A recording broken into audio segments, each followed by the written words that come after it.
Disaster has officially struck the Indiana Fever. Aari McDonald is out for the season with a broken foot, and Colson is out for the season with an ACL tear. This is very bad. From a human perspective, season-ending injuries is something you never want to see.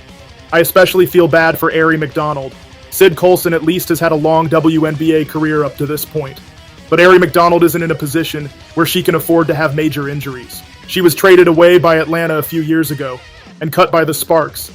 But the Fever is the best she's looked on a WNBA court, and she helped them win a lot of games that they wouldn't have. The positive momentum she would have going into the offseason would have been huge for her in contract negotiations. It goes without saying this is a massive problem for the Indiana Fever. The injuries to Colson and McDonald quite literally couldn't have happened at a worse time. The extent of their injuries wasn't revealed until after the trade deadline, so they couldn't trade for a point guard.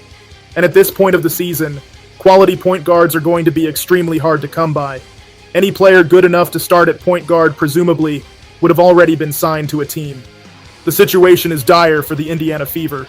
Ideally, they could just ride it out until Caitlin Clark comes back. I seriously hope I'm wrong, but I just have a weird feeling Caitlin is going to end up being out for the season. I worry the Fever organization are just trying to let people down easy. In theory, Indiana Fever would just grab some overseas player who can run the point guard position for the rest of the season, similar to what LA and Chicago did, but it's very unlikely the current Fever front office would be capable of doing that. Their front office has been getting a lot of criticism for not recruiting international talent more, but there's a reason for that. Because Lynn Dunn isn't in the front office anymore. Lynn Dunn made a lot of questionable decisions, but this is the one area where she was a better GM. It's not a coincidence that as soon as she stepped down, they stopped looking at international talent. There's one obvious player that the Fever could sign. Odyssey Sims. She is by far the best free agent point guard available. Odyssey Sims has had a strange last few years. She played great in her short time at Dallas last season, but they cut her.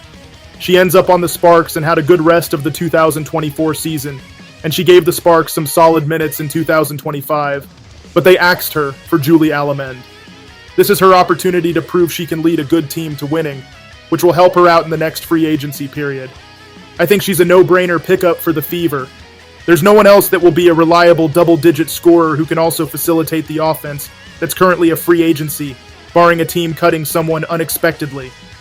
If they aren't able to get Odyssey Sims for whatever reason, I'd love for them to bring Destiny Henderson back. Emily Angstler, who also used to be on the Indiana Fever, is proof that just because a player doesn't come out the gate swinging, doesn't mean they can't become a quality player later.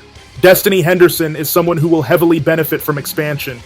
She's someone that's better than the bottom talent in the league, but the problem is that there are veteran players who make better sideline cheerleaders, or have a strong connection to certain players. In other words, she's a victim of roster politics.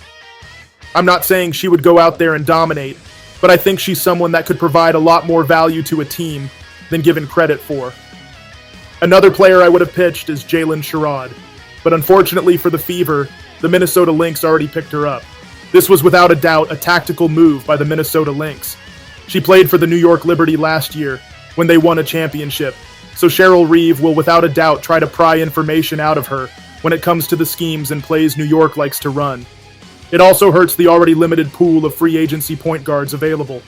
The Lynx know if they can hoard point guards, it will make it harder for desperate teams like the Fever to sign one. It will be very interesting to see who the Indiana Fever ultimately decide to sign as their point guard.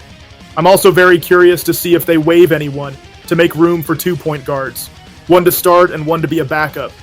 I think that ultimately depends on how confident they are that Caitlin Clark will actually be able to come back this season. But that's it for this video. Who do you think the Indiana Fever will pick up? I'd love to hear your thoughts. Thanks for watching.